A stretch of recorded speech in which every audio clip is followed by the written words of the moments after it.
నమశంకరాయ. ఈ రోజున ఒక అద్భుతమైనటువంటి విషయాన్ని మీతో పంచుకుంటాను. ముఖ్యంగా ఈ రోజున మనం ఆనందంగా, సంతోషంగా జీవించగలుగుతున్నాం. అనుకున్నటువంటి విధంగా మనం జీవితంలో ఎదగగలుగుతున్నాము. మన పిల్ల పాపలు అందరూ సంతోషంగా అభివృద్ధిలోకి వస్తున్నారు. మన 5 వేళ్ళు నోట్లోకి వెళుతున్నాయి అనంటే మన గొప్పతనం కాదండి. పితృదేవతల యొక్క అనుగ్రహం. వాళ్ళు పెంచి పోషించిన పుణ్యము ఆ ఫలం మనం అనుభవిస్తున్నాం. కాబట్టి చాలామంది ఇంట్లోంచి ఏ పని యందు అయినా కానీ బయటికి వెళుతుంటారు.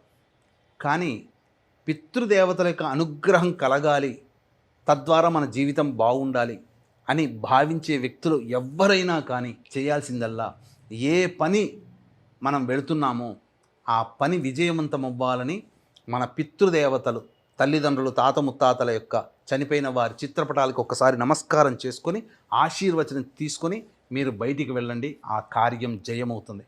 అంతేకాకుండా ఇంటి నుంచి బయటికి వెళ్ళిన తర్వాత ఆ పని ముగించుకొని, ఏ పని ముగించుకున్నా ఇంట్లోకి వచ్చే ముందు ఆడవాళ్ళైతే మొదలు ఎడమకాలు పరిశుభ్రం చేసుకొని తరువాత కుడికాలు పరిశుభ్రం చేసుకొని ఇంట్లోకి అడుగు పెట్టాలి. మగవాళ్ళు అయితే మొదలు కుడికాలు పరిశుభ్రం చేసుకొని తర్వాత ఎడమకాలు పరిశుభ్రం చేసుకొని ఇంట్లోకి అడుగు పెట్టాలి.